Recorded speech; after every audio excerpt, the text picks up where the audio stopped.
आमच्याकडे सारखी तक्रार करता ना हो. मी कसली तक्रार? आम्ही तुम्हाला येळ देत नाही, नुसतं काम काम काम. ते म्हणणं आहेच माझं, पण मी तक्रार नाही करत हो. मला फक्त वाटतं की तुम्ही माझ्या बरोबर वेळ घालवावा. म्हणताना आम्ही आज असं ठरवलं की तुम्हाला काहीतरी असं सरप्राईज द्यायचं, जेणेकरून तुम्हाला असं स्पेशल एकदम भारी फील होईल. आवडलं काय?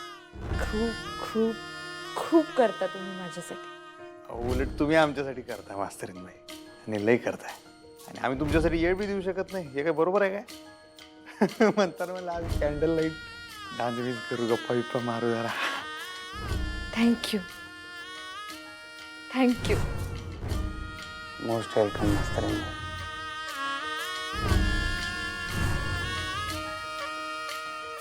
मास्तरीन बाई, कवा धरणं असे गप उभा व्हायचा, बोला की. तुझ्याशी बोलण्यात काही अर्थ नाही. अहो बस बस, मी तुला एकदा सांगितलं, मला मागचं काहीही उकरून काढायचं नाही आता. जे तुला सांगितलं ते कर ना. अक्षराला घेऊन ये ना इथं. ते करू आम्ही, पण असंच नाही करणार. म्हणजे काय? सौद्याशिवाय कामं केली तर त्याची काय किंमत नसते हे कळलंय आम्हाला. त्यामुळे आम्ही जे काय करतो ते सौदा करूनच करतो. भुवनेश्वरी, तुझ्या आणि माझ्यामध्ये आता यापुढे कसलाही सौदा होणार नाहीये.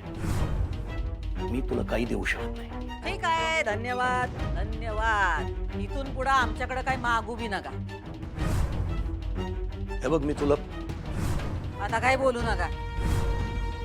आता आमची इच्छा नाही काय बोलायची, आणि उगा विषय वाढवू नका. जावा तुम्ही. विषय तू वाढवलास, मी संपवायसाठीच आलो होतो, पण तू ऐकणार नाहीस. जे तुला करायचंय तेच तू करशील ना? ठीक आहे, मग कर.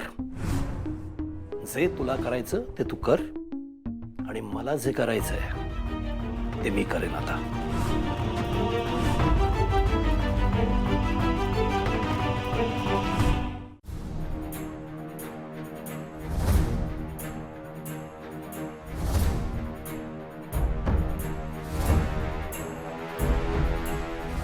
अधिपती किती बी म्हणले सुनबाईंना राहू दे माहेरीच, यायचं असेल तर येऊ द्या, तरी आम्हाला ठाव आहे ते त्यांना घरला घेऊन येणार. प्रेम आहे त्यांचं सुनबाईंवर, आणि प्रेम काय काय करायला लावतंय हे आमच्यापेक्षा जास्त कुणाला ठाव असेल. नाही, आता गप बसून चालायचं नाही. त्यांचं लग्न मोडायचं असेल तर काहीतरी ठोस करावंच लागणार. ताई, ए राजधानी एक्सप्रेस, जरा ब्रेक लाव की. हा, पडलीस तर थोबडावर पडशील. अगं ताई. हायच का तुझं सुरू? अगं नाही ताई, अगं घात झालाय ताई, घात झालाय. काय झालंय इसकटून सांगतेस का आता? अगं अधिपती का नाही खोलीत एकटेच बडबड करायल्यात. मास्तरी समोर असल्याचा भास व्हायला त्यासनी. काय? अगं असं येड लागले का तच बोलायले ते. दुर्गे, काय पण बोलू नकोस. अगं ताई, मी कशाला काय बी बोलन. अगं मी जे काय पाहिलं ऐकलं का नाही तेच येऊन सांगायला तुला. तुला किती वेळा सांगितलंय चोरून ऐकत जाऊ नकोस म्हणून? अगं नाही ताई, चोरून नाही ऐकलं म्या. ते जाता जाता कानावर पडलं माझ्या. पण काय झालं काय? त्यांनी फोन केलता काय सुनबाईंना? फोन कसं करतील? मी तर ब्लॉक केलंय का नाही तिला. ब्लॉक केलंयस ते कळलं काय त्यांना? एवढं कुठे कळतंय त्यासनी? एवढं काय शिकलेत होय ते? ए, शिकले नसले तरी त्यासनी डोसकं आहे. त्यांचं का नाही हल्ली फोनकडे लक्षच नसते ताई. त्यासनी कळलं बी नसेल का मास्तरनीला ब्लॉक केलंय म्या. आली मोठी. अक्षरा, हा हा काय ग, झाली का पूजा? हो. अगं अगं अगं वाकू नकोस, त्या तब्येतीची काळजी घ्यायची आहे तुला. हं? हे घे तिळगुळ घे, गोड गोड बोल. म्हणजे तू गोड बोलतेस, अजून जास्त गोड बोल. अक्षू, आता या संक्रांतीला ना तू आणि अधिपती एकमेकांना तिळगुळ द्या आणि सगळं भांडण मिटवून टाका. एकमेकांशी गोड गोड बोला आता. हं? आई, आज भेटेल आमचं भांडण. बघतो, तू नको काळजी करूस. हो हो, बरं थांब. हां, मी आलेच.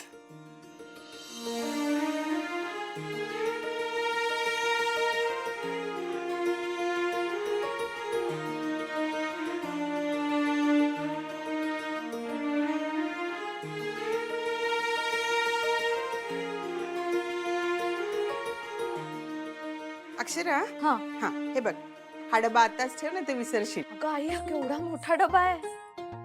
अगं काय मोठा सगळ्यांना दे ना तिळगुळाचे लाडू. हा आमोणकरांकडून सूर्यवंशींना शुभेच्छा सांग. सांगते. आणि अक्षरा गेल्या गेल्या अधिपतींना तिळगुळाचा लाडू दे. केवढ्या कष्टाने बनवलेस तू त्यांच्यासाठी. हो आई, गेल्या गेल्या त्यांना तिळगुळ आणि गिफ्ट दोन्ही दे. अक्षरा खरं सांगू का तुमच्यातला हा अबोला संपून तुम्ही बोलायला लागलात ना हेच खूप मोठं गिफ्ट होईल त्यांच्यासाठी आणि तुझ्यासाठी नाही का. मिटवून टाका हे भांडण ग. अगं नवरा बायकोची भांडणं होतात पण एवढं ताणायचं नाही ग तुटेपर्यंत. तसंच होईल आई. खरं सांगायचं तर माझीच चूक झाली. उगाच तडकाफडकी निर्णय घेतला आणि घराबाहेर पडले. आणि मुळात भुवनेश्वरी मॅडमना घराबाहेर काढण्यासाठी मी घराबाहेर पडणं हा काही उपायच नाहीये. मला तिथेच पाय रोवून थांबण्याची गरज होती. नाही बरोबर आहे.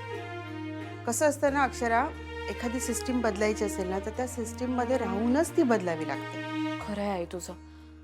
मला कळलंय आता हे. मी जाते आणि भांडण मिटवते. आणि फक्त तिळगुळ द्यायला जाऊ नकोस. तर अधिपतींना सांग की हे बघा मी माझा राग इगो सगळं बाहेर ठेवून आली आहे. तुम्ही आता मनामध्ये कुठलाही राग इगो ठेवू नका. बोलच. हां तसंच सांगेन आई.